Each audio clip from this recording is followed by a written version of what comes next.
राजेंद्र जी गोदा, रतनलाल जी मेहरा साहब, देक्षल जी, उत्तम जी पाटनी, उत्तम जी पांड्या, ऋषभ जी, सारे लोगों ने, शीतल प्रसाद जी, महाराज श्री सुधा सागर जी के आशीर्वाद से ये संस्थान बढ़ा और इन लोगों ने इतनी जबरदस्त मेहनत की कि उन्होंने पौधा लगाया, आज बट वर्ष होके सबको फल दे रहा है। आज गोदा जी, राणा जी, बेहरा साहब, वेक्सर जी हमारे बीच नहीं है, शिवाजी कटारिया साहब, लेकिन वो जहां कहीं भी है उनकी आत्मा संस्थान को देख रही होगी तो बहुत जबरदस्त प्रसन्न हो रही होगी।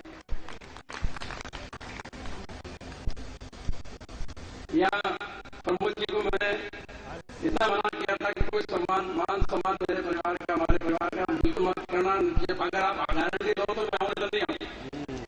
इनको खूब बोला प्रमोद जी को और इन्होंने गारंटी ली थी कि बिल्कुल कुछ भी नहीं होगा साहब, फिर भी आपने इतना सम्मान कर दिया। देखो मैं आपको एक बात बताना चाहता हूँ कि आचार्य श्री विद्यासागर जी ने एक प्रवचन में कहा था और ध्यान से सुना क्या कहा था उन्होंने कहा था दान के बदले सम्मान, सम्मान नहीं मान है, मान, समझे ना?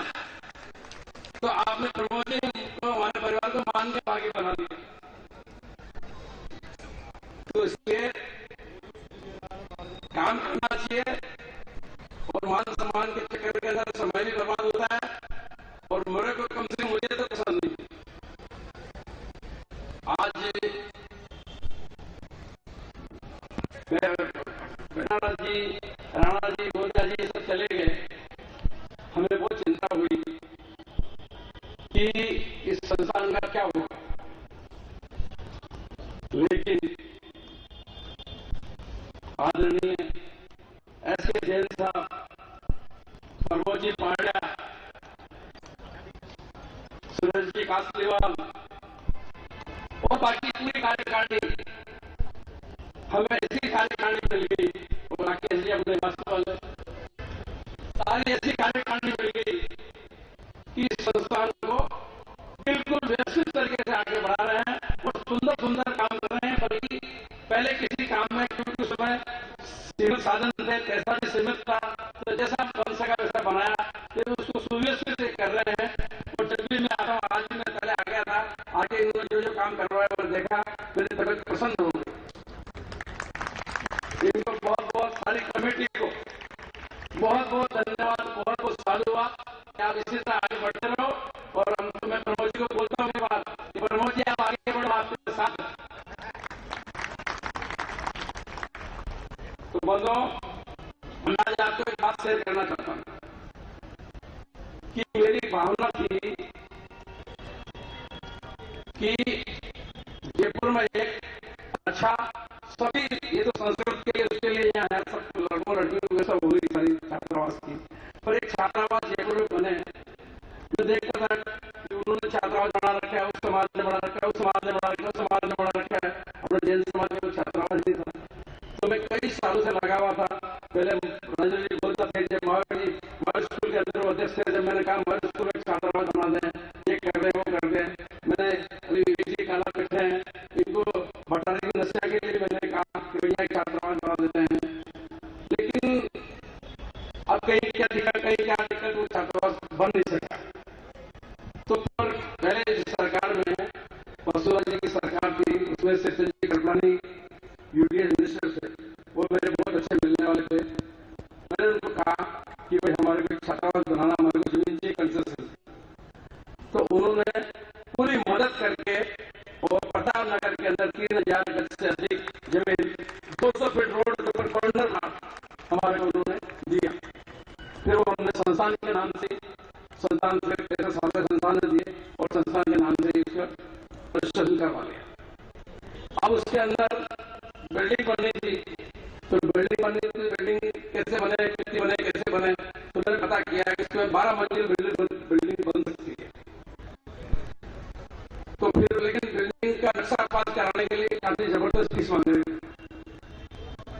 करीब 1.5 करोड़ से ज्यादा का उसका फीस थी नक्शा पास करने। तो सब लोगों ने कहा कि तुमको बनाना ही नहीं है, 2-3 मंजिल का नक्शा पास करा दें तो पैसे भी कम लगेंगे और बाद में जब बनाएंगे बन लेते रहेंगे परमिशन। पर मेरे अंदर भावना थी कि पूरी बिल्डिंग बननी चाहिए। तो इनको मैंने कहा कि आप नक्शा पास करो। धारीवाल साहब थे पिछले गवर्नमेंट में ड्यूटी मिनिस्टर। मैंने निवेदन किया कि वो समाज का काम है और समाज ने नक्शा पास करने की इतनी फीस ले रहे हैं, जमीन में कंसेशन से ली तो आप इसको माफ कराओ। और उन्होंने वो फीस माफ करवाई, नक्शा पास किया। तो आज मैं कृपलानी जी को, धारीवाल जी को, दोनों को इस मंच से धन्यवाद देना चाहता हूँ। अब नक्शा बन गया। नक्शा बनने के बाद में फिर इसकी एस्टिमेट वगैरह बनाया, नक्शा बन गया था। फिर ये परमोजीत जैन साहब दोनों मेरे पास आए घर पे जयपुर कि ये नक्शा तुमने बनवाया है और इसके अंदर ये बनवाएगा कौन, और हमारी इच्छा है कि आपका परिवार इसको बना। तो मैंने इनकी बात सुन ली, कुछ बोला नहीं। मैंने कहा भाई तो आप देखो समाज में बनाओ कैसे बन सकता है, कैसे योजना बनाओ, देखो पहले एस्टिमेट से बनाओ कितना क्या खर्चा लगेगा, क्या लगेगा, सारा बना सब कंप्लीट कर लिया। फिर उन्होंने मेरे को सारा नक्शा भी मेरे को दिखाया कि ऐसे ऐसे बनाएंगे। तो 2 बेसमेंट है नीचे और 12 मंजिल है, तो 400 बच्चे आराम से इसके अंदर चल रहा हूँ, बिल्कुल व्यवस्थित तरीके से अटैच टॉयलेट सारे कमरे और बहुत बढ़िया नक्शा इन्होंने बनवाया प्रमोद जी ने, जैन साहब ने, और मैंने देखा। अब नक्शा बन गया तो इन्होंने कहा कि आप बनाओ। फिर मैंने पिताजी से बात करी, मैंने कहा जयपुर में छात्रावास बनने की बात है। तो उन्होंने कहा कि मैंने कभी मना किया ही नहीं, तुम्हारी इच्छा हो तो जरूर बनाओ। फिर मैंने सुरेश से और विमल के छोटे भाई से बात करी, मैंने कहा मेरी इच्छा है जैन यहाँ छात्रावास बनाने की, तो बताओ तुम्हारी क्या इच्छा है। उन्होंने भी मुझे सर से करके दे दिया, कभी मना करती नहीं है। फिर मैंने महाराज से निवेदन किया कि उन्होंने प्रमोद जी और जैन साहब ने मुझे कहा इसके लिए तो क्या करना है। तो महाराज से मुझे आशीर्वाद दिया कि तुम्हारी भावना है तो जरूर बनाओ। उन्होंने पूरा आशीर्वाद दिया अच्छी तरह से। तो और कल ही इन्होंने मेरे को रात शाम को लेटर भेजा प्रमोद जी कि भाई आपको बनाना है। तो आज मैं इस मंच से आपको एक घोषणा करता हूं कि पूरा 12 मंजिल का भवन 2 तलकर के साथ में पूरा भवन हमारा परिवार हमारे दादाजी और पिताजी के नाम से आपको बना के देगा और पूरे आने वाले वर्षों तक लोगों के काम आता रहेगा। और ये मेरी काफी वर्षों की भावना थी, मेरी भावना पूर्ण हुई है। आज जल्दी जल्दी इसको बनाओ और आप सबको प्रमोद जी जैन साहब को महाराष्ट्र को नमोस्तु कि उन्होंने आशीर्वाद दिया और आप सबने हमारे परिवार को इसके लायक समझा। इसके लिए आपको बहुत बहुत धन्यवाद, साधुवाद, सादर